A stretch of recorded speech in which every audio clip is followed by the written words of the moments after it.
What's up? I'm Ashley, and we're going to be breaking down Severance, Season 2, Episode 4. So let's get into it. We start the episode off on Irv's face, and we see and hear the effects of his outie changing into his innie. He has no idea where he is, but he ends up finding himself all alone on a frozen body of water. He yells out hello to see if anyone else is there, and that's when Mark appears on top of a cliff. He tells Irv to follow the path that's on the ice to get to him. But before he finds his way to Mark, he ends up bumping into Helena, who just comes out of nowhere and acts like she has no idea how she got there when Irv asks her. He looked at her like, sure. But now all three of them are on top of the cliff. Then suddenly Dylan comes running out, who's excited to be outside for the first time, since his innie was the only one who hasn't experienced it yet. The four of them then see this TV on top of the cliff that somehow works but doesn't need to be plugged in. I don't know how that works, but okay. Mark picks up the remote and pushes play, and that's when Milchek comes on and greets them and congratulates them on their first outdoor retreat and team building. Now, Milkshake claims that they all agreed to come out there for that outdoor retreat, but I find that hard to believe. They got them out there against their will. They didn't want to do that. He tells them for the next 2 days they'll be out in the Dieter Egan National Forest. No one knows who Dieter Egan is, but Milchek tells them the truth lies in the fourth appendix. So then the team sees a person across the cliff who looks just like Mark, standing over there looking creepy, pointing at something. What he pointing at? But they all decide to follow the directions and go towards the area he's pointing in. And as they're walking, they see someone who looks just like Kelly, and she pointing at something too. But that's when they make their way into the scissor cave. And while they're inside, they find the fourth appendix and discover more information on Kier. As they're told to walk in the same footsteps Kier's twin brother did, allegedly. They say Dieter spilled his lineage on the soil, which means he was masturbating. After that discovery, they see Dylan's weird looking twin, and guess what he doing? That's right, pointing at something.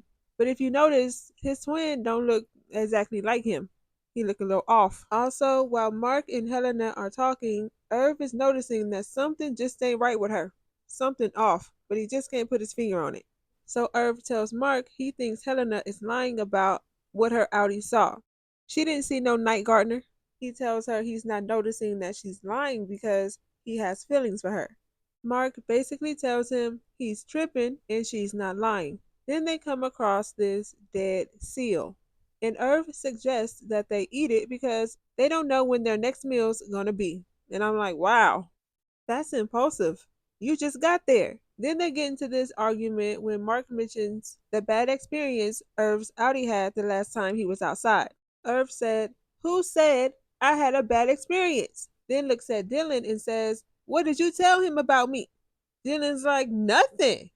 I ain't say nothing about you. So while they're having this back and forth, Helena is trying to listen closely. She's trying to get all the information she can because they don't know what Irv's outie really experienced. And since Mark doesn't want to argue anymore, he's tired of the back and forth, he suggests that they just get to the hollow. And when they finally get to their destination, they see their twins on top of the cliff, who's supposed to represent Kier and Dieter. Mr. Milchak tells them that Woe's waterfall is the tallest waterfall on the planet, and it's on sacred earth, which is a lie, as well as when he says Lumen will always protect and provide. As night falls, they arrive at where they're going to be sleeping, where they find Miss Wong preparing dinner. Now, why is this little girl preparing dinner? I don't know.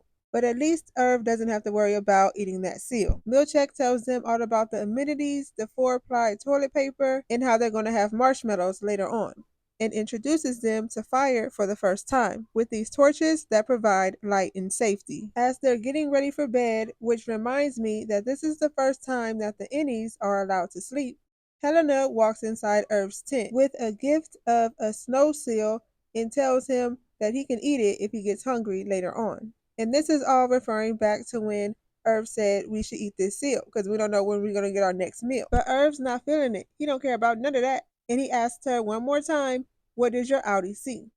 She says she was telling the truth, but Irv says it's okay to be honest because nothing will change. Then she just looks at him and says his name. She's like, Irving, then walks out. suspicious all the way around. Miss Wong is playing a theremin, which is an instrument that allows you to play it without touching it. While they're sitting around the fire, Mr. Milchek reads another chapter from the appendix. Dieter wanted to stay in the woods and not go back to his father, who died a tragic death. His eye came out and popped from the socket with pus that came down from his skull. And when he went to touch his hair, it was moss that came from his bleeding scalp. Irv said, "Good heavens." Kier talks about how that was the first time he encountered the temper Woe, who is a gaunt bride who is half the height of a natural woman. Helena starts laughing because she feels like that's something Helly would do. So Mr. Milchek plays along and he tells Miss Wong to throw the marshmallows with Kier's face on them in the fire because marshmallows are for team players. You don't just hand them out. So Irv is irritated now and he tells Mark to stop making googly eyes at Helly, and he asked her one more time to explain the night gardener she saw. Mark tries to step in and protect Helena, who he thinks is Helly. That's when Irv says, "You're using your pupils to make love to her while your Audie's wife rots away somewhere." So now it's 3 against 1, and everyone is against Irv. Helena tops it off by saying, "You're just mad because you're lonely and you'll never see Bert again." So Irv gets up with his torch and walks into the woods by himself. After that, Mark goes to Helena's tent to try to cheer her up. Helena acts like she knows she was in the wrong for what she said to Irv. She also apologizes to him for distracting him from finding his wife. Mark then initiates the kiss. This leads to the first sex scene in the series.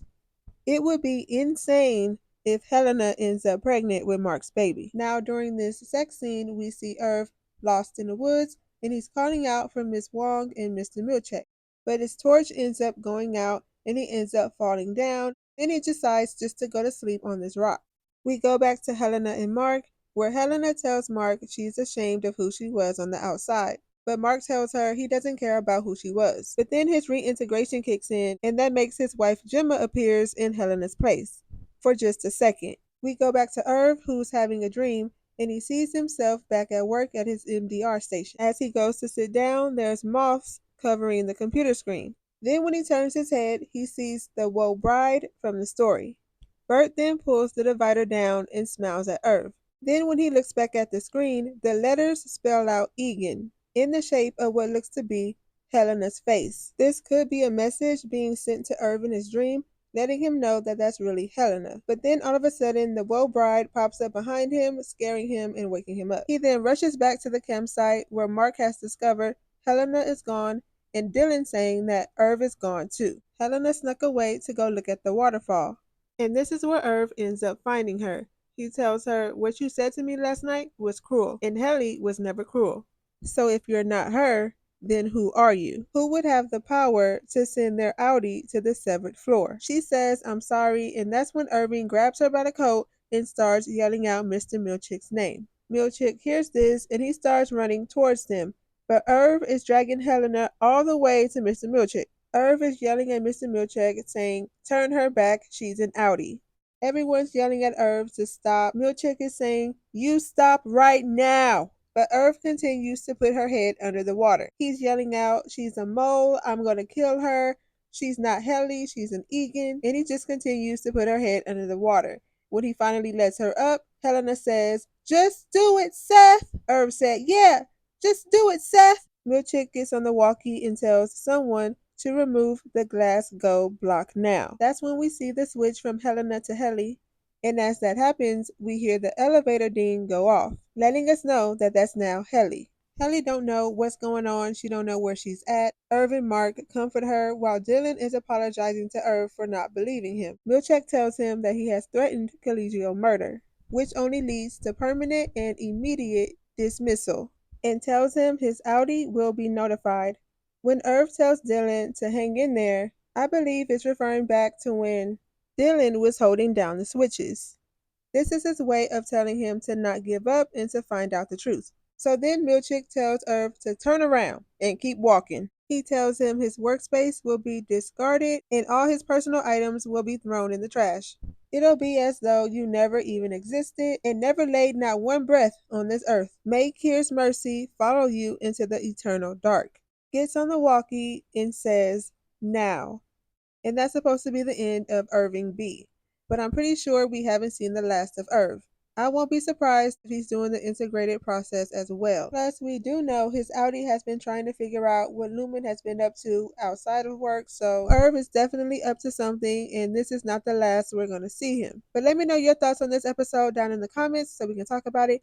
And if you haven't already and want to see more videos like this, don't forget to like, comment, and subscribe. Thank you for watching this video, and I'll see you in my next one.